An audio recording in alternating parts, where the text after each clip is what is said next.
Good morning students. How are you all? I hope you all are fine at your home. Now आज हम क्या पढ़ेंगे? English literature. आपकी English की book क्या है? English delight. ठीक है. Now take out your English book. Previous class में हमने चैप्टर 1, 2, 3 कंप्लीट कर लिए हैं एंड चैप्टर 4 का हमने आपको क्या दिया था? रीडिंग करने के लिए दी थी और वर्ड मीनिंग्स भी याद करने के लिए दी थी मैंने. ठीक. अब आज मैं आपको ये एक्सप्लेन करूँगी. चैप्टर 3 हमारा क्या है? Raman the clever. ठीक. चालाक रमन या बुद्धिमान Raman. Many years ago there lived a Telugu poet name Raman. बहुत साल पहले एक तेलुगु पोएट था जिसका नाम क्या था? रमन था. He came from a place called Tenali and so he was called Tenali Raman. और वो जहाँ से आया था उस जगह का क्या नाम था? तेनाली. तो इसीलिए उसको क्या बोलते थे? तेनाली रमन बोलते थे. He used to make people laugh. वो क्या करता था? लोगों को हंसाने का काम करता था. The king made him one of his ministers. और फिर राजा ने क्या किया? उसको अपना मंत्री बना लिया. ठीक. हर महल में मंत्री होते हैं तो राजा ने उसको अपना एक मंत्री बना लिया. One day the king got very angry with Raman. एक दिन क्या हुआ? रमन से जो राजा था वो बहुत गुस्सा हो गया. वो उसके ऊपर बहुत गुस्सा हो गया. अब देखते हैं गुस्सा वो क्यों हो गए. Raman had painted all over a painting hanging in the king's palace. उसने क्या किया था? रमन ने जो राजा के महल में जितनी भी पेंटिंग्स लगी थी उसको पेंट कर दिया था. ठीक. When the king saw that he said, जब राजा ने देखा तो उन्होंने क्या कहा? You have spoiled the pictures. तुमने ये सारे पिक्चर्स खराब कर दी. ठीक. सारी पिक्चर्स बर्बाद कर दी. Get out from here and don't show your face in the palace for a week. और क्या कहा? चले जाओ यहाँ से और एक हफ्ते तक इस पैलेस में मुझे अपना फेस नहीं दिखाना.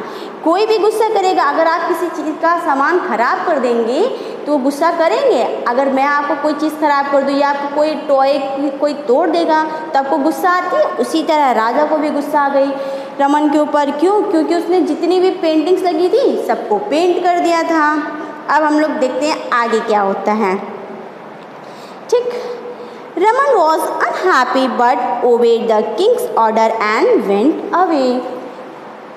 उसको रमन को क्या हुआ? बहुत सैड हो गया वो. ठीक. उसे अच्छा नहीं लगा. वो दुखी हो गया लेकिन उसने राजा की बात मानी और वो वहाँ से चला गया. Next day. अब अगले दिन क्या होता है? A stranger enter the Kings court. ठीक. एक अजनबी. स्ट्रेंजर मतलब क्या हो गया? अजनबी, अपरिचित.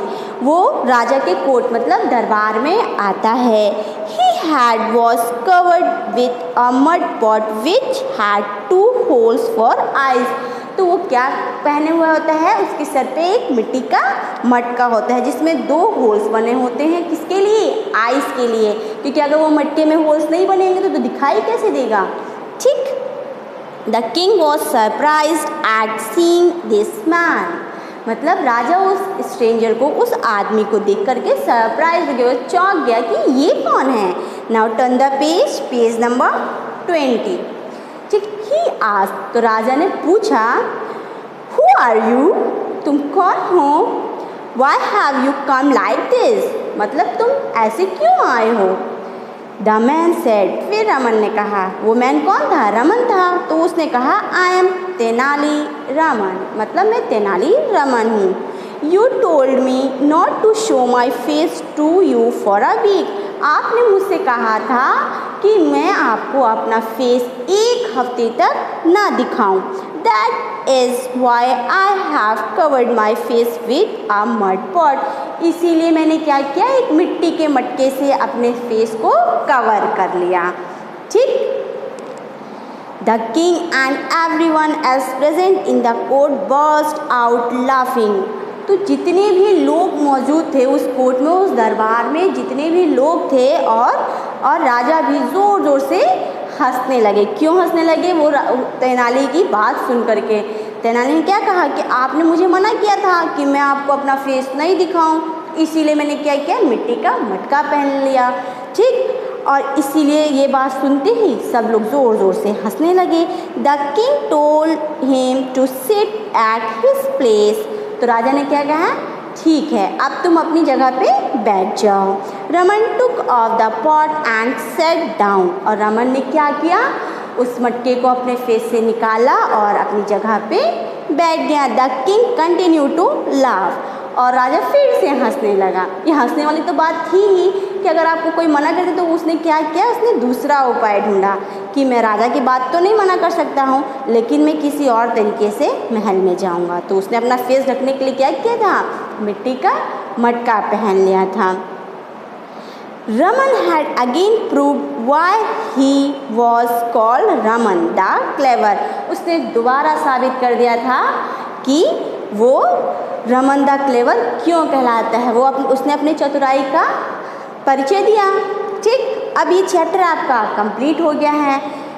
ठीक है, इसको आप लोग फिर से अच्छे से रीड करेंगे और इसके वर्ड मीनिंग्स को आपको अच्छे से याद करना है। नेक्स्ट क्लास में हम क्या करेंगे, आपको इसकी एक्सरसाइज भेजेंगे, उसका PDF, तो उसको आपको देख करके अपनी बुक में फिल करना होगा। और अगर किसी भी बच्चे को कुछ ना समझ में आए तो वह आप मुझे कॉल या मैसेज से पूछ सकते हो। Now thank you, have a nice